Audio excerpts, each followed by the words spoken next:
नमस्ते दोस्तों, स्वागत है एक बार फिर आपका अपने यूट्यूब चैनल किशन जी के ट्रिक पर। आज का जो अपना राजस्थान ज्योग्राफी, जिसका आज का टॉपिक है अपना राजस्थान के भौतिक विभाजन। राजस्थान का जो भौतिक विभाजन है उससे संबंधित टॉपिक है। जो राजस्थान की भौतिक विशेषताएँ, पश्चिमी मरुस्थलीय प्रदेश हैं, अरावली हैं, पूर्वी मैदानी प्रदेश हैं, दक्षिण पूर्वी पठारी प्रदेश है, इन सभी के बारे में अपन डिटेल से देखेंगे। सारी चीज़ों को जो आपके एग्जाम से जो भी क्वेश्चन बन सकते हैं उनसे संबंधित जो भी फैक्ट है ऊपर को इस वीडियो में देख लेंगे। ठीक है, तो वीडियो में एंड तक देखिए। और जिसको भी पीडीएफ चाहिए राजस्थान ज्योग्राफी ब्रह्मास्त्र की या किसी भी एग्ज़ाम की, तो मुझे इन नंबरों पे व्हाट्सएप मैसेज कर सकता है। ठीक है, व्हाट्सएप मैसेज कर सकता है। इन पे आपको सारे नोट्स पीडीएफ अवेलेबल हो जाएगी।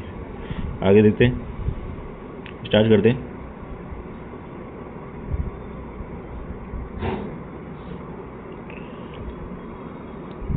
प्राग ऐतिहासिक काल यानी कि पाषाण काल में संपूर्ण विश्व एक पिंड के रूप में था। जैसे क्या है, पेंजा, मतलब प्राग ऐतिहासिक काल में सर संपूर्ण विश्व क्या है कि पिंड के रूप में था। उसे क्या बोलते, पेंजा कहते थे। इसके चारों ओर कौन सा था, एक सागर था। कौन सा, पैंतला सागर। इसके चारों ओर कौन सा सागर था, पैंतला सागर। और कौन सा, पेंजिया। और पेंजिया के चारों ओर था पैंतला सागर था। पेंजिया के दो भाग होने बाद में पेंजिया का विभाजन हुआ और उसके दो भाग कौन से बने, अंगार आइलैंड जो उत्तरी भाग का है और गोंडवाना आइलैंड जो दक्षिण भाग।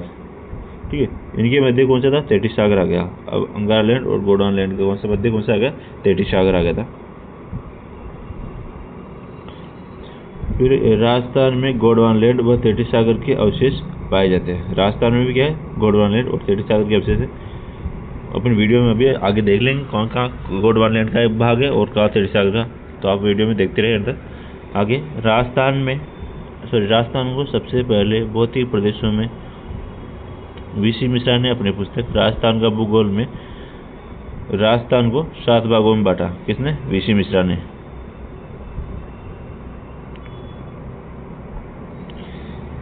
सात भाग कौन से वीसी मिश्रा के अनुसार, पश्चिम शुष्क प्रदेश, अर्ध शुष्क प्रदेश, नहरी प्रदेश, अरावली प्रदेश, पूर्वी कृषि प्रदेश, पूर्वी कृषि औद्योगिक प्रदेश, दक्षिण पूर्वी कृषि प्रदेश, चंबल बीड़ प्रदेश।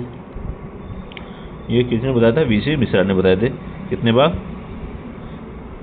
7 भाग बताए थे वीसी मिश्रा ने। नेक्स्ट है, हरिमोहन सक्सेना ने अपनी पुस्तक राजस्थान का भूगोल में राजस्थान के कितने 4 भाग बताए। किसने, हरिमोहन सक्सेना ने। वीसी मिश्रा ने कितने बताए थे, 7। 4 भाग कौन कौन से हैं देख लो, पश्चिम मरुस्थलीय प्रदेश है, अरावली पर्वतीय प्रदेश है, पूर्वी मैदानी प्रदेश है और दक्षिण पूर्वी पठारी प्रदेश है। ये 4 भाग किसने बताए थे, हरिमोहन सक्सेना ने अपनी पुस्तक में बताया था। मैप में देख सकते हो आप। जो पश्चिमी भाग है इधर रेतीला, जो पश्चिम मरुस्थलीय प्रदेश सबसे बड़ा कौन सा है, पश्चिमी रेतीला मरुस्थल। और फिर उसके बाद अरावली आ गई है, सारी अरावली है। ठीक है, उसके बाद ये पूर्वी मैदान हो गया उसके बाद में, और ये दक्षिण पूर्वी पठारी प्रदेश जिसमें हाड़ौती वाला क्षेत्र आता है। आगे देते,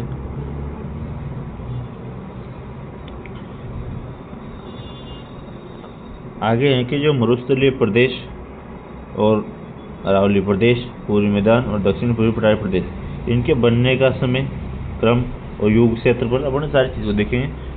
तो ऊपर एक ही को देखते चलते। जो बनने का समय जो मरुस्थल का तो था, चौथा प्राचीन है। अरावली कौन सा सबसे प्राचीन है, सबसे प्राचीन कौन सी, अरावली है बनने का समय के अनुसार। ठीक है, और पूर्वी मैदान जो तीसरा है और दक्षिण पूर्वी पठारी प्रदेश दूसरा है। सबसे पहला कौन है, सबसे पहला कौन सा, अरावली। दूसरा दक्षिण पूर्वी पठारी प्रदेश, तीसरा पूर्वी मैदान और लास्ट में कौन सा, मरुस्थलीय प्रदेश बना था। आगे है कि कौन से युग में बने थे, प्लीस्टोसीन उत्तर युग में मरुस्थल बना था, प्रीकैम्बियन युग में अरावली और प्लीस्टोसीन के प्रारंभ में पूर्वी मैदानी प्रदेश और क्रेटेशियस में दक्षिण पूर्वी पठारी प्रदेश बना था। आगे है, सुनते हुए चलना आप, ऊपर आपको दिखेगा नहीं। नेक्स्ट है क्षेत्रफल। क्षेत्रफल जो है मरुस्थलीय प्रदेश में कितना, मरुस्थलीय प्रदेश का क्षेत्रफल कितना है, 61.11% और अरावली का कितना है 9% और पूर्वी मैदान का 23% और दक्षिण पूर्वी उत्तर प्रदेश का 6.89% क्षेत्रफल है। नेक्स्ट जो जनसंख्या है, जनसंख्या जो मरुस्थल की है, जनसंख्या कितनी, मरुस्थल की होगी 40%, अरावली की होगी 10%, ठीक है, पूर्वी मैदानी प्रदेश की होगी 39% और दक्षिणी पूर्वी उत्तर प्रदेश की होगी 11%। ये जनसंख्या होगी यहाँ की। क्षेत्रफल ऊपर देख लिया, उसके बाद जनसंख्या देख ली। सारी चीज़ को याद रखना है, नोट कर लेना, कैसे भी करना लेकिन याद रखना, ठीक है। नेक्स्ट है भारत के भौतिक प्रदेश का हिस्सा। भारत के भौतिक प्रदेश का हिस्सा किसका है, तो जो मरुस्थल है वो उत्तरी भारत का विशाल मैदान का हिस्सा है और अरावली जो है प्रायद्वीपीय पठारी प्रदेश का हिस्सा है और जो पूर्वी मैदानी प्रदेश है वो क्या है, उत्तर भारत का विशाल मैदान का हिस्सा है। नेक्स्ट जो है दक्षिण पूर्वी पठारी प्रदेश वो प्रायद्वीपीय पठारी प्रदेश का हिस्सा है। आगे देखते हैं। उसके बाद अवशेष, जो मरुस्थल किसका अवशेष है, तैतीस सागर का अवशेष है और अरावली गोंडवाना का अवशेष है। पूर्वी मैदानी प्रदेश तैतीस सागर का अवशेष है और दक्षिण पूर्वी उत्तर प्रदेश इसका गोंडवाना का भाग है। तो याद रखना इसका GT याद रख सकते हो इसे। पश्चिम मरुस्थल में तो कौन सा था, 33 पे गोंडवाना, 33 पे गोंडवाना, GT याद रख सकते हो, ठीक है। उसके बाद वर्षा जो पश्चिम राजस्थान यानी कि जो मरुस्थलीय प्रदेश में कितनी होती है, 0 से 40 सेंटीमीटर और अरावली में कितनी होती है, 40 से 60 सेंटीमीटर और पूरी मैदानी प्रदेश में कितनी होती है, 60 से 80 सेंटीमीटर और दक्षिणी पूर्वी उत्तर प्रदेश में कितनी होती है, 80 से 120 सेंटीमीटर जो वर्षा होती है। कहाँ पे, ये वर्षा का रूप है। आगे देखते हैं। दोस्तों आपको वीडियो अच्छी लगी तो वीडियो को सभी लाइक कर देंगे बिना बोले, ठीक है। और जो भी चैनल पर नया हो तो चैनल को जरूर सब्सक्राइब कर ले। अपन ने पहले राजस्थान क्लासेस कर दी और राजस्थान इतिहास का तो रिवीजन करवा चुके, उसका आप चैनल पे जाके वहाँ पे देख सकते हैं पूरे वीडियो, तो उनसे आपका पूरा रिवीजन हो जाएगा। उनकी प्लेलिस्ट भी बनी हुई है, तो प्लेलिस्ट वाले ऑप्शन में जाके आप वहाँ की उनकी पूरी लिस्ट को विजिट कर सकते हैं, देख सकते हैं पूरी वीडियो को, ठीक है। और नोट्स PDF चाहिए तो आप मुझे डिस्क्रिप्शन में आपको टेलीग्राम का लिंक मिल जाएगा, वहाँ से आप मुझे वहाँ पे जुड़ सकते हैं टेलीग्राम में, और मेरा फ़ोन नंबर भी आपको डिस्क्रिप्शन में मिल जाएंगे, तो आप व्हाट्सएप मैसेज भी कर सकते हो, ठीक है। आगे देखते हैं। पहला है पश्चिमी मरुस्थलीय प्रदेश। जो 4 प्रदेश बताए थे, 4 भाग बताए थे, पश्चिमी मरुस्थलीय प्रदेश, अरावली पर्वतीय प्रदेश, पूर्वी मैदानी प्रदेश और दक्षिणी पूर्वी पठारी प्रदेश, तो 4 भाग बताए थे। उनमें से पहला कौन सा है, पश्चिमी मरुस्थलीय प्रदेश, ठीक है। पश्चिमी मरुस्थलीय प्रदेश के बारे में देखते हैं। तो क्या है, 700 वर्ष पूर्व यानी प्लीस्टोसीन युग, 700 वर्ष पूर्व कौन सा था, प्लीस्टोसीन युग। राजस्थान में वनों की उपस्थिति थी, लेकिन अब थार का मरुस्थल है। 700 वर्ष पूर्व तो क्या है, वनों की उपस्थिति थी किधर, राजस्थान जो पश्चिम भाग है मरुस्थल जहाँ पे, वहाँ पे, और बाद में यहाँ पे क्या है, अब थार का मरुस्थल है। नेक्स्ट आगे देखते हैं। थार मरुस्थल का सर्वाधिक विस्तार क्या है, भारत में। यह भारत के पंजाब, हरियाणा, राजस्थान और गुजरात में फैला हुआ, याद रखना। आगे देखते हैं। संपूर्ण थार मरुस्थल का यानी कि जो पूरा थार मरुस्थल है उसका 62% केवल राजस्थान में है, बाकी जिलों में भी है, मतलब फैला हुआ है। पंजाब, हरियाणा और राजस्थान, गुजरात 4 जिलों में फैला हुआ है, 4 राज्यों में। तो सबसे ज़्यादा विस्तार जो 62% है वो किस में है, अकेले राजस्थान में जो मरुस्थल है 62%। और राजस्थान में मरुस्थलीय जिले कितने, 16। राजस्थान में मरुस्थलीय जिले कितने हैं, 16, याद रखना, जिले 16 है। तो 16 जिले कौन से, गंगानगर, हनुमानगढ़, बीकानेर, चूरू, झुंझुनू, सीकर, जैसलमेर, जोधपुर, लोधी, बाड़मेर, बालोतरा, ब्यावर, पाली, नागौर, डीडवाना, कुचामन और जालोर। ये 16 जिले जो है मरुस्थलीय जिले के अंदर आते हैं। अगर पूछा जाए कि मरुस्थलीय जिलों के नाम बताइए तो ये नाम है, 4 ऑप्शन देके पूछे, एक अलग दे दे, पूर्व राजस्थान जैसे जयपुर दे दे, तो इनमें आप सर्च नहीं कर सकते हो। आगे देखते हैं।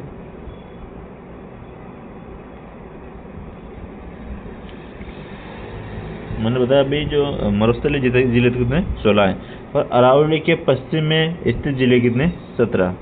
अरावली के पश्चिम में जिले कितने, 17 हैं और मरुस्थलीय जिले कितने, 16। ये दोनों चीज़ को इम्पोर्टेंट लगाना, याद रखना ये, ठीक है। सिरोही अरावली के पश्चिम में स्थित है, लेकिन मरुस्थलीय नहीं है। सिरोही क्या अरावली के पश्चिम में है, लेकिन क्या मरुस्थलीय क्षेत्र के अंतर्गत नहीं आता ये। मरुस्थल का विस्तार लगातार पश्चिम से पूर्व की ओर हो रहा है, ये भी आपको पता ही होगा। नेक्स्ट है, राजस्थान में 61.11% यानी कि लगभग 2/3 भाग पर रेगिस्तान है तथा राजस्थान के 1,75,000 वर्ग किलोमीटर में फैला हुआ, ये भी याद रखना।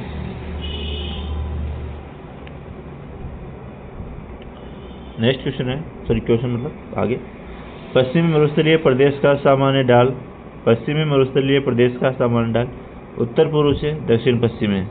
किससे? उत्तर पूर्व से दक्षिण पश्चिम है। नेक्स्ट जो है, मान लो देखो मैं आपको ये बताता हूँ, ये उत्तर हो जाएगा, ये तो दक्षिण हो जाएगा, सॉरी ऊपर तो उत्तर हो जाएगा।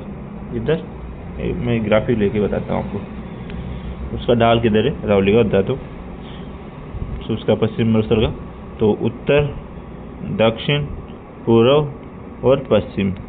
तो इसका जो उत्तर पूर्व से दक्षिण पश्चिम की तरफ इसका विस्तार है। तो मतलब इस तरफ विस्तार, मतलब इसका जो है ढाल है, ढाल, इसका ढाल किधर है, उत्तर पूर्व से दक्षिण पश्चिम की तरफ ढाल है मरुस्थल का, ये याद रखना। उत्तर पूर्व से दक्षिण पश्चिम की तरफ ढाल है पश्चिम मरुस्थल प्रदेश का। आगे हैं, उत्तरी पूर्वी क्षेत्रों की समुद्र तल से औसत ऊंचाई लगभग 300 मीटर तथा दक्षिण भाग की ऊंचाई 150 मीटर है। उत्तरी पूर्वी क्षेत्रों की समुद्र तल से औसत ऊंचाई तो कितनी है, 300 मीटर, और दक्षिण भाग की ऊंचाई कितनी है, 150 मीटर। अतः थार के मरुस्थल का दक्षिणी भाग समुद्र तल से लगभग समुद्र तल से कम ऊंचाई पर है, ये भी याद रखना। आगे हैं, पिछले एक दशक में सर्वाधिक उल्कापिंड थार के रेगिस्तान में गिरे हैं। जो उल्कापिंड सबसे ज्यादा कहाँ गिरे, थार के मरुस्थल में। ये उल्कापिंड का फोटो इधर देख लेना। नेक्स्ट, थार मरुस्थल विश्व का सबसे घना, सर्वाधिक आबादी, सर्वाधिक जैव विविधता वाला मरुस्थल है। थार मरुस्थल है सर्वाधिक सबसे घना और सर्वाधिक आबादी, सर्वाधिक जैव विविधता वाला मरुस्थल है, ये भी याद रखना। यह ग्रेट पैलियो आर्कटिक अफ्रीका मरुस्थल का पूर्वी भाग है। जो अपना जो मरुस्थल है वो किसका है, ग्रेट पैलियो आर्कटिक अफ्रीकी मरुस्थल का पूर्वी भाग है, भी इम्पोर्टेंट है। आगे हैं, ये अवसादी चट्टानें, यहाँ क्या है, अवसादी चट्टानें पाई जाती है जिनमें कोयला, पेट्रोलियम पाया जाता है, इंपॉर्टेंट है। कौन कौन से यहाँ जो क्या है अवसादी चट्टानें हैं पश्चिम मरुस्थल में, तो उसमें कौन कौन से आते हैं, कोयला और पेट्रोलियम वगैरह, ये यहाँ पे मिलते हैं। नेक्स्ट है, पश्चिमी मरुस्थलीय प्रदेश। पश्चिमी मरुस्थलीय प्रदेश राजस्थान का सर्वाधिक दैनिक तापांतर वाला प्रदेश है। जो पश्चिम जो राजस्थान है वो सबसे ज़्यादा वहाँ पे दैनिक तापांतर पाया जाता है, ठीक है। आगे देखते हैं, डॉक्टर ईश्वरी प्रसाद ने मरुस्थल प्रदेश को रुक क्षेत्र व चीनी यात्री हेनसांग ने इस प्रदेश को गुजरातरा कहा। किसने? तो ईश्वरी सिंह ने तो क्या कहा था, डॉक्टर ईश्वरी प्रसाद ने मरु प्रदेश को क्या कहा, मरुस्थल को रुक क्षेत्र का, और चीनी यात्री हेनसांग ने इस प्रदेश को गुजरातरा कहा था।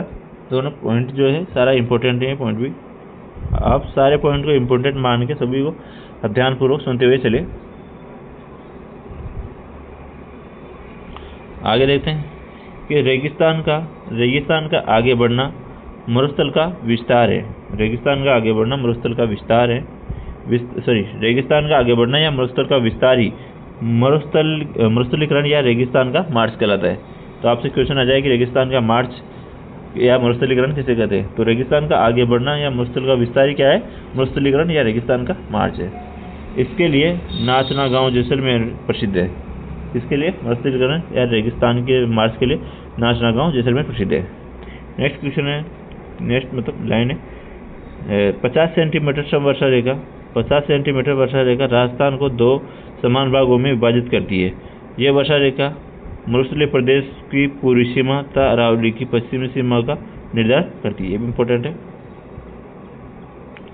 आगे हैं कि पश्चिमी मरुस्थलीय प्रदेश को 2 भागों में बांटा गया है। पश्चिमी मरुस्थलीय प्रदेश को कितने भागों में, 2 भागों में। कौन कौन से 2 भाग है, शुष्क मरुस्थलीय प्रदेश, पहला है शुष्क मरुस्थलीय प्रदेश और अर्धशुष्क मरुस्थलीय प्रदेश, 2 भागों में बांटा गया। तो पहला भाग देख लेते हैं, पहला भाग है शुष्क मरुस्थलीय प्रदेश। पहला भाग कौन सा है? पहला भाग है शुष्क मरुस्थलीय प्रदेश। जिले कौन से आते हैं इसमें? बीकानेर, जैसलमेर, फलोदी, बाड़मेर, बालोतरा। जो शुष्क मरुस्थलीय प्रदेश के अंतर्गत जिले कौन कौन से आते हैं? बीकानेर, जैसलमेर, फलोदी, बाड़मेर, बालोतरा। ये जो 5 जिले हैं वो किस में आते हैं? शुष्क मरुस्थलीय प्रदेश में। और यहाँ पे वर्षा कितनी होती है? 0 से 25 सेंटीमीटर। याद रखना, शुष्क मरुस्थलीय प्रदेश में वर्षा कितनी होती है? 0 से 25 सेंटीमीटर। नेक्स्ट है समगांव जो जैसलमेर है। समगांव जैसलमेर जो वनस्पति रहित न्यूनतम वर्षा वाला स्थान है। ये सबसे कम वर्षा वाला स्थान कौन सा है? समगांव जैसलमेर, जहाँ पर कोई वनस्पति नहीं है और यहाँ पे न के बराबर वर्षा होती है, यानी कि यहाँ पे वर्षा सबसे कम होती है। आगे देखते हैं, ये शुष्क मरुस्थलीय प्रदेश के बारे में देख रहे हैं अपन, ठीक है। तो उसमें लाठी सीरीज क्या है? जैसलमेर में पोखरण से मोहनगढ़ तक 84 किलोमीटर लंबी पृथ्वी के अंदर बहती मीठे पानी की जलधारा है, उसको क्या बोलते हैं? लाठी सीरीज।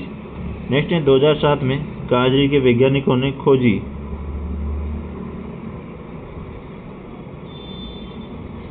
किसने खोजी थी? जो 2007 में काजरी वैज्ञानिकों ने खोजी थी। इसे भूगर्भिक जलपट्टी जो लाठी सीरीज है उसकी खोज तो किसने की थी? काजरी के वैज्ञानिकों ने, याद रखना। और इसे क्या भूगर्भिक जलपट्टी या लाठी सीरीज भी कहते हैं। भूगर्भिक जलपट्टी या लाठी सीरीज कहते हैं इसको, लाठी सीरीज को। और इसे क्या है? इसमें क्या है? सेवन घास, दामन, करड़, ये स्वादिष्ट घास मिलती है। कहाँ पे? लाठी सीरीज जैसलमेर में। आगे हैं, देखते हैं चंदन नलकूप। चंदन नलकूप का नाम आपने सुना ही होगा, देख सकते हो ये फोटो में। लाठी सीरीज के पास जैसलमेर में मीठे पानी का नलकूप है। लाठी सीरीज के पास जैसलमेर में क्या मीठे पानी का नलकूप है? कौन सा? चंदन नलकूप कहते हैं इसको। इसे क्या? थार का गड़ा भी कहते हैं। चंदन नलकूप क्या? थार का गड़ा भी कहते हैं। यहाँ जुरासिक युग की चट्टानें, यहाँ पे क्या है? जुरासिक युग की चट्टानें जैसलमेर बाड़मेर में मिली है। आकलवुड फॉसिल्स पार्क इंपोर्टेंट लगाना, इसका उदाहरण है। आकलवुड फॉसिल्स पार्क इसका उदाहरण है, क्योंकि जुरासिक युग की चट्टानें जैसलमेर बाड़मेर में मिली है। आगे हैं आकल या नेशनल वुड फॉसिल पार्क जो है वो जैसलमेर में 18 करोड़ वर्ष पूर्व के कास्ट जीवाश्म मौजूद है। यहाँ पे जो आकलवुड फॉसिल पार्क है वहाँ पे क्या 18 करोड़ वर्ष पूर्व के कास्ट जीवाश्म मौजूद है। इंपॉर्टेंट लगा लेना। नेक्स्ट है बाब बॉर्डर। जो बाब बॉर्डर है वो क्या है? बाब जो कहाँ है? फलोदी में। जो बापिस्तान कहाँ है? फलोदी में पर्मियन कार्बोनिफेरस काल के हिमानीकृत गोलाश में क्या अवशेष मिले हैं? याद रखना, इंपॉर्टेंट है। आगे देखते हैं। नेक्स्ट है बालू का स्तूप मुक्त प्रदेश। बालू का स्तूप मुक्त प्रदेश या बालू का स्तूप रहित क्षेत्र, तो इसमें आते हैं सैंड ड्यून्स फ्री एरिया। तो बालू का स्तूप मुक्त प्रदेश, इसमें कौन कौन से आते हैं? फलोदी, पोखरण का इसमें जैसलमेर में, बालोतरा के मध्य स्थित है। फलोदी, पोखरण और बालोतरा के मध्य स्थित है बालू का स्तूप मुक्त प्रदेश। चट्टानी मरुस्थल का भाग है, इसका चट्टानी मरुस्थल का भाग है जिसको टीला रहित क्षेत्र है, मतलब चट्टानी मरुस्थल का भाग है टीला रहित, जिससे क्या हमादा कहते हैं। क्या बोलते हैं? हमादा कहते हैं। सारी लाइनें बिल्कुल इंपॉर्टेंट है, आप इनको ध्यानपूर्वक सुनते और समझते चलो, ठीक है। पश्चिम मरुस्थल का 41.50%, पश्चिम मरुस्थल का 41.50% भाग कौन सा? बालू का स्तूप मुक्त प्रदेश है। आगे देखते हैं। आगे है कि बालू का स्तूप मुक्त प्रदेश, तो इसमें कौन से हैं? पश्चिम मरुस्थल का जो 58.50% भाग है बालू का स्तूप युक्त प्रदेश में, और मुक्त प्रदेश में कितना था? 41.50। दोनों चीज़ों को आप याद रखेंगे। जो मरुस्थल का जो 41.50% जो भाग था उसमें तो क्या है? बालू का स्तूप मुक्त प्रदेश था, और बालू का स्तूप युक्त प्रदेश कितना है? 58.50%। सर्वाधिक बालू का स्तूप का है जैसलमेर में, याद रखना। सर्वाधिक बालू का स्तूप कैसे? जो टीले बने होते हैं उनको बालू का स्तूप कहते हैं, याद रखना। आगे देखते हैं। अपन ने देख लिया शुष्क जो मरुस्थल के 2 भाग करे थे पश्चिम मरुस्थल के, तो उसको शुष्क मरुस्थल तो अपन ने देख लिया। अब अर्ध शुष्क मरुस्थलीय प्रदेश देखेंगे। ठीक है, अर्ध शुष्क मरुस्थलीय प्रदेश। अर्ध शुष्क मरुस्थलीय प्रदेश में राजस्थान का बांगर कहते हैं। अर्ध शुष्क मरुस्थलीय प्रदेश क्या बोलते हैं? राजस्थान का बांगर। जिले कौन कौन से आते हैं इसमें? गंगानगर, हनुमानगढ़, चूरू, झुंझुनू, सीकर, डीडवाना, कुचामन, नागौर, जोधपुर, पाली और जालौर किसमें आते हैं? अर्ध शुष्क मरुस्थलीय प्रदेश में। और वर्षा कितनी होती है? 25 से 50 सेंटीमीटर वर्षा होती है अर्ध शुष्क मरुस्थलीय प्रदेश में। आगे देखते इसको। गग्गर का मैदान। गग्गर का मैदान जिले कौन से? गंगानगर, हनुमानगढ़ जो जिले हैं वो गग्गर के मैदान के अंतर्गत आते हैं। और गग्गर नदी द्वारा लाई गई उपजाऊ मिट्टी से बना गग्गर के पाठ। गग्गर जो क्या है? गग्गर की नदी द्वारा लाई गई मिट्टी से, गग्गर की मिट्टी है, गग्गर की नदी द्वारा लाई गई उपजाऊ मिट्टी से बना है गग्गर का मैदान, याद रखना। और ये कहाँ पे विस्तार है? इसका विस्तार गंगानगर, हनुमानगढ़ में। और गग्गर के पहाड़ को हनुमानगढ़ में नाली कहते हैं। ये तीनों जो लाइन है गग्गर के मैदान संबंधित इंपॉर्टेंट है। अभी शायद जो अपन पढ़ रहे हैं वो अर्ध शुष्क मरुस्थलीय प्रदेश के बारे में पढ़ रहे हैं, याद रखना इनको। आगे देखते हैं शेखावाटी क्षेत्र। शेखावाटी क्षेत्र के जिले कौन कौन से? चूरू, सीकर, झुंझुनू 3 जिले हैं जिनको क्या बोलते हैं? शेखावाटी बोलते हैं।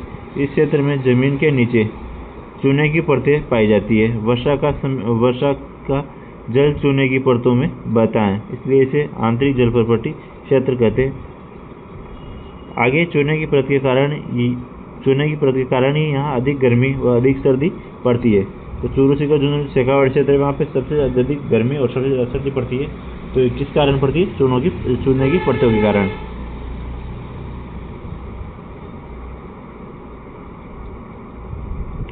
आगे देखते हैं, यहाँ प्राचीन काल में नदियों द्वारा लाई गई मिट्टी जो अब अनुपजाऊ हो गई है। यहाँ पे पहले क्या जो नदियों द्वारा मिट्टी लाई गई थी उपजाऊ मिट्टी, वो अब क्या अनुपजाऊ हो गई। यहाँ पे चूरू जो शेखावाटी क्षेत्र है, चूरू, सीकर, झुंझुनू, यहाँ पे क्या है? अनुपजाऊ मिट्टी का मैदान बांगर कहलाता है और इसलिए शेखावाटी क्षेत्र को बांगर प्रदेश कहते हैं। अनुपजाऊ जो मिट्टी का क्षेत्र मैदान होता है उसको क्या बोलते हैं? बांगर। और शेखावाटी को क्या बोलने लगे? बांगर, क्योंकि वहाँ भी मिट्टी जो है अनुपजाऊ हो गई थी। अब पहले तो वो उपजाऊ मिट्टी लाई गई थी वहाँ पे नदियों द्वारा, लेकिन अब अनुपजाऊ हो गई तो उसको बोलते हैं बांगर प्रदेश। इंपॉर्टेंट नोट है, नदियों द्वारा लाई गई उपजाऊ मिट्टी खादर कहलाती है। तो नदियों द्वारा जो मिट्टी लाई जाती है उपजाऊ मिट्टी, उसको तो क्या बोलते हैं? खादर। इंपॉर्टेंट है, इसको भी याद रखना। नेक्स्ट है आगे, शेखावाटी में घास के मैदान पशु चारागाह को बीड़ कहते क्या बोलते हैं? शेखावाटी में पशु चारागाह के घास के मैदान को पशु चारागाह को क्या बोलते हैं? बीड़। शेखावाटी क्षेत्र की प्रमुख नदी कौन सी है? कांतली नदी। शेखावाटी क्षेत्र की प्रमुख नदी कौन सी है? कांतली नदी। कांतली नदी का प्रवाह क्षेत्र क्या है? तोरावटी कहलाता है। तो कांतली नदी का प्रवाह क्षेत्र क्या है? तोरावटी कहलाता है। वह यहाँ की पहाड़ियाँ तोरावटी की पहाड़ियाँ कहलाती है। कांतली नदी का प्रवाह क्षेत्र तो तोरावटी कहलाता है और यहाँ की पहाड़ियाँ जो है वो तोरावटी की पहाड़ियाँ कहलाती है। शेखावाटी में वर्षा जल संग्रहण के लिए बनाए गए कच्चे कुएं को जोहड़ कहते थे। शेखावाटी में जो जल संग्रहण के लिए कच्चे कुएं बनाए जाते थे उनको क्या बोलते? जोहड़। तो सारे पॉइंट जो इंपॉर्टेंट है, कैसे भी कभी कहीं से भी क्वेश्चन बन सकता है। ठीक है, तो आप सभी पॉइंट को ध्यानपूर्वक सुनते और समझते चलेंगे। जिसने अभी तक वीडियो लाइक नहीं किया कृपया करके लाइक कर दिए। सभी आपसे निवेदन है, रिक्वेस्ट है, जैसे समझो, लेकिन आप लाइक कर दिया करो। आप मोटिवेशन दोगे लाइक से, कमेंट से, तो उससे आपको मोटिवेशन मिलता है कि हम जल्दी जल्दी आपके लिए वीडियो बनाएं और कंप्लीट टॉपिक को करें। ठीक है, तो कमेंट भी प्यारा सा कमेंट भी कर देना आपको वीडियो कैसी लग रही है। ठीक है, सभी कमेंट करेंगे तो पता लगेगा कौन कौन देख रहा है, किसको अच्छी लग रही है। जितने लोगों को अच्छी लगेगी उस हिसाब से हम कंटेंट में और इम्प्रूवमेंट करेंगे, अच्छे से आपको समझाने की और ज़्यादा कोशिश करेंगे। ठीक है, नेक्स्ट है नागौरी उच्चभूमि।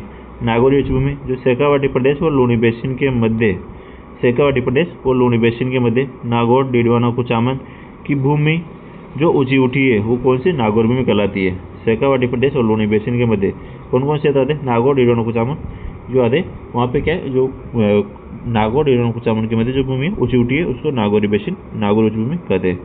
नेक्स्ट जो औसत ऊंचाई कितनी है इसकी? 300 से 500 मीटर।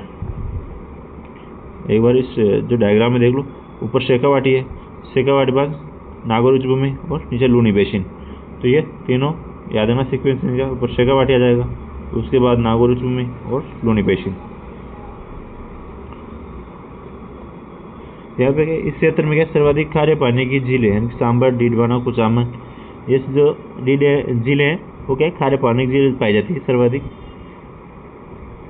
नेक्स्ट नागौर व अजमेर के जल में फ्लोराइड होने के कारण फ्लोरोसिस रोग हो जाता है। यहाँ पे जो नागौर अजमेर क्षेत्र में क्या है, जो फ्लोराइड की ज़्यादा संभावना, फ्लोराइड पानी में जो है फ्लोराइड पाया जाता है, इसके कारण यहाँ पे जो व्यक्तियों में क्या फ्लोरोसिस रोग हो जाता है, जिससे क्या दांत पीले हो जाते हैं।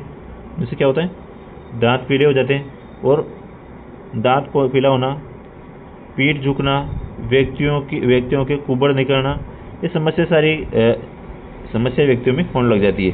इसलिए इसको कुबड़ पट्टी या बांका पट्टी या हौज बेल्ट कहते हैं। ठीक है, जो नागौर और अजमेर वाला जो क्षेत्र है उसको कुबड़ पट्टी, बांका पट्टी या हौज बेल्ट कहते हैं। याद रखना इसको। आगे देखते हैं।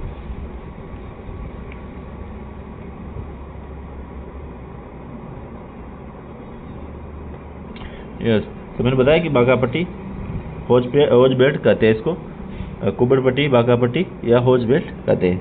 आगे जायल से पुष्कर तक का क्षेत्र सर्वाधिक प्रभावित है इससे। नेक्स्ट है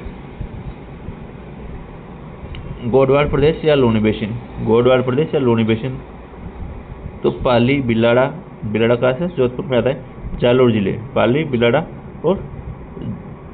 जोधपुर और जालोर, मतलब 3 जिले जो है वो गोडवाड़ प्रदेश का विस्तार है। लूनी बेसिन का लूनी व उसकी सहायक नदियों द्वारा निर्मित मैदान है, गोडवाड़ प्रदेश कहलाता है, और इससे लूनी बेसिन या लूनी जमाई बेसिन कहते हैं। तो ये इंपॉर्टेंट है।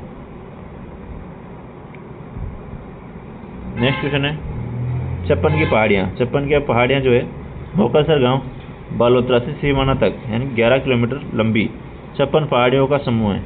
मोकासर, छप्पन की पहाड़ियाँ किसे कहते हैं कि मोकासर गांव जो बालोतरा में है, बालोतरा से सीवाना तक 11 किलोमीटर लंबी 56 पहाड़ियों का समूह है। इनमें ग्रेनाइट पाया जाता है। तो इसको जो 56 पहाड़ियों का समूह होने के कारण इसको 56 की पहाड़ियाँ कहते हैं। याद रखना। नाकोड़ा पर्वत जो का है बालोतरा में, पर जैन धर्म का पार्श्वनाथ मंदिर बना है जिसे नाकोड़ा भैरव कहते हैं। ये भी याद रखना।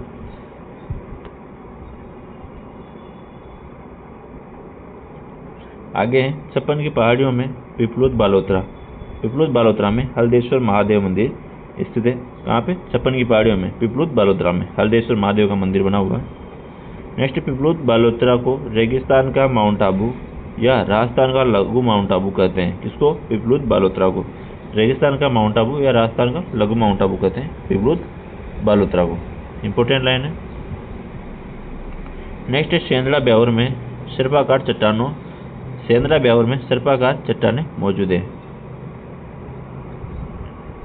आगे देखते हैं मालानी आग्नेय शैल समूह जैसे मुख्यतः सिवाना, बालोतरा व जालोर में ग्रेनाइट तथा ज्वालामुखी रायोलाइट्स चट्टानों का निर्माण करते हैं।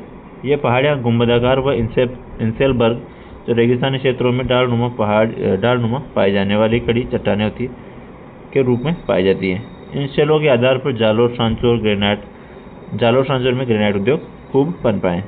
आबू पर्वत भी प्रमुख ग्रेनाइट से बना है। मुख्यतः ग्रेनाइट से बना है।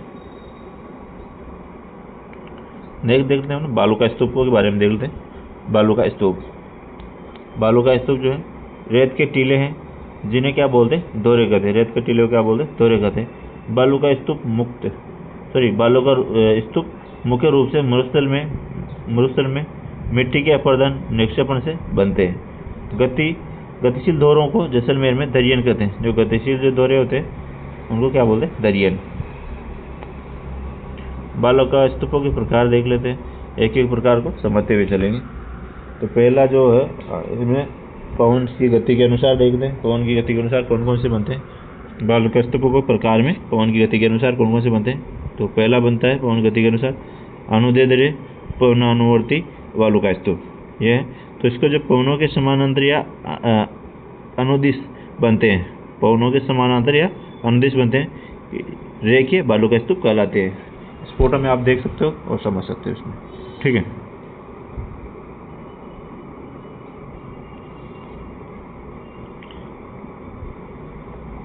ये बालू का स्तूप क्या है, द्वेषदती नदी घाटी में मिलते हैं। और सर्वाधिक जैसलमेर और बाड़मेर में मिलते हैं। कौन से, अरुंधेय या पवनानुवर्ती बालू का स्तूप, जो पवनों के समानांतर बनते हैं। नेक्स्ट जो बालू का स्तूप है, अनुप्रस्थ बालू का स्तूप। अनुप्रस्थ बालू का स्तूप जो है पवनों की दिशा के समकोण पर, पवनों की दिशा के समकोण या लंबवत बनने वाला बालू का स्तूप है। और पुंगल बीकानेर के चारों ओर, पुंगल बीकानेर के चारों ओर सूरतगढ़, गंगानगर, चूरू, झुंझुनू जिलों में मिलते हैं। आप देख सकते हो ये क्या है, पवनों की दिशा के समकोण में बनते हैं।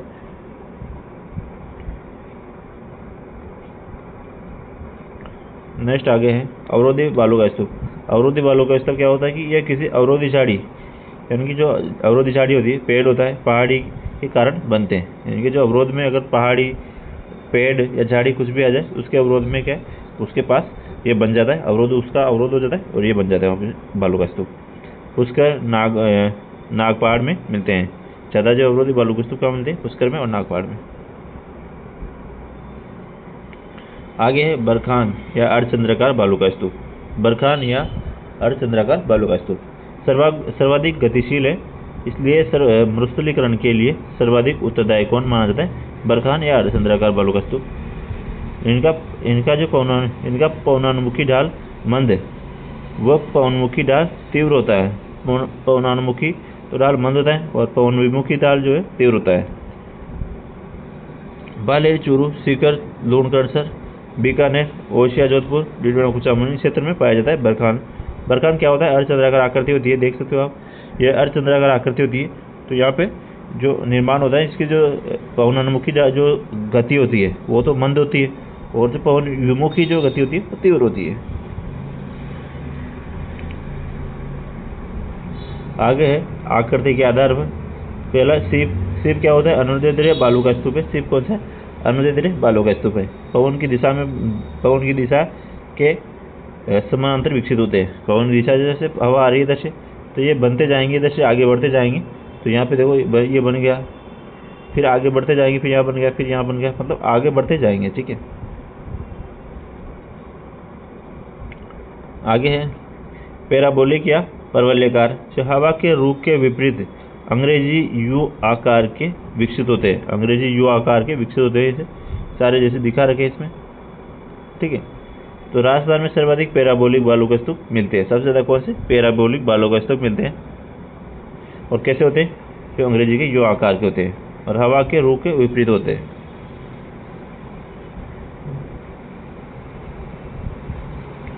आगे देखते हैं तारा बालू का स्तूप।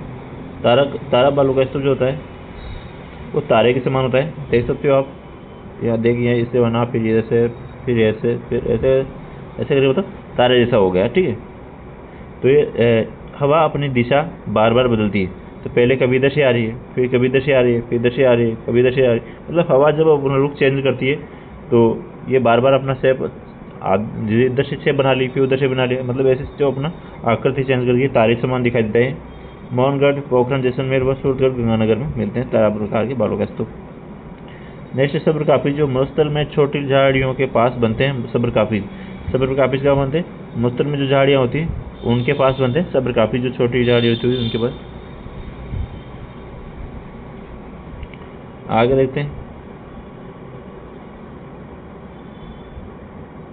महत्वपूर्ण शब्दावली है, पश्चिम राजस्थान संबंधित है, ये भी इम्पोर्टेंट है आपके लिए। महत्वपूर्ण शब्दावली, ईर्ग किसे कहते हैं। ईर्ग जो होता है कि रेतीला मरुस्थल जहाँ बालू ही बालू हो। ईर्ग किसे कहते हैं, रेतीला मरुस्थल जहाँ बालू ही बालू हो, उसको क्या बोलते हैं, ईर्ग। इसे महान मरुस्थल भी कहते हैं और राजस्थान में सर्वाधिक जैसलमेर में पाई जाती है। आप समझ में आ गया होगा ईर्ग किसे कहते हैं, कि जहाँ पे क्या है, बालू ही बालू हो, सबसे ज़्यादा रेतीला मैदान जहाँ पे रेती हो, मतलब उसको क्या बोलते हैं, ईर्ग कहते हैं। और ये इसको क्या है, महान मरुस्थल भी कहते हैं। और राजस्थान में सर्वाधिक जैसलमेर में पाए जाते हैं, जहाँ पे क्या है, फोटो में देख सकते हैं, मरुस्थली मत्स्य हो, बालू के स्तूप भी, बालू के स्तूप जो बालू ही बालू। Next Hamada. हमादा क्या होता है, पथरीला मरुस्थल जहाँ छोटी पहाड़ियाँ चट्टानें हो। पथरीला मरुस्थल जहाँ छोटी पहाड़ियाँ और चट्टानें हो, उसको क्या बोलते हैं, हमादा। जैसे छोटी पहाड़ियाँ, चट्टानें, ये छोटी पहाड़ियाँ हैं, इसको क्या बोलते हैं, हमादा कहते हैं। पोखरण, फलोदी, बालोतरा के मध्य बालू का स्तूप मुक्त प्रदेश में आता है हमादा। नेक्स्ट जो है रेग। रेग क्या होता है कि मिश्रित मरुस्थल बालू, रेत व कंकड़ पत्थर से मिक्सड जो होता है उसको क्या बोलते हैं? रेग बोलते हैं। नेक्स्ट पलाया। पलाया जो ये झीलें हैं उनको पलाया बोलते हैं। ये जो क्या होते हैं? खारे पानी की बड़ी झीलें जिनको क्या बोलते हैं? पलाया। और थार मरुस्थल में पानी बढ़ने से भूमि की लवणता के कारण इनका जल क्या है? खारा हो जाता है, तो इन खारी झीलें होती है।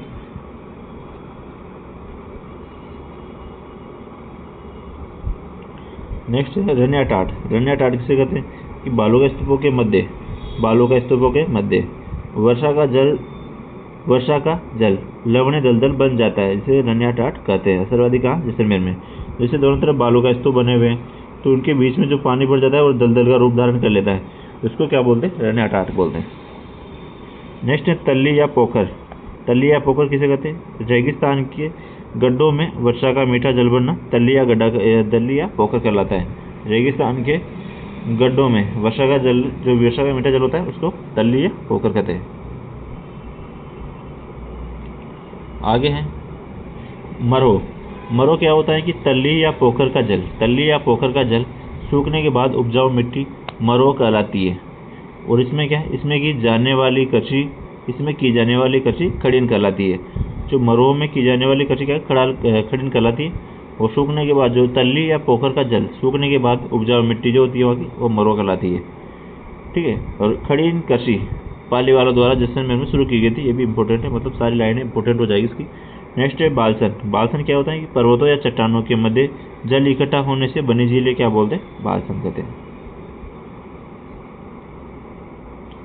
आगे है रोही मैदान। रोही मैदान क्या होता है? मरुस्थल में उपजाऊ मिट्टी जो होती है उसको रोही मैदान बोलते हैं। नेक्स्ट जो बबूलिया। बबूलिया क्या होता है? आप सभी जानते होंगे बबूलिया को। वायु की बबूलिया, चक्रवात जो होता है उसको क्या बोलते हैं? बबूलिया। इस फोटो में देख सकते हो आप, जो बवंडर आता है ऐसे घूमते घूमते, उसको क्या बोलते हैं? बबूलिया बोलते हैं। ठीक है।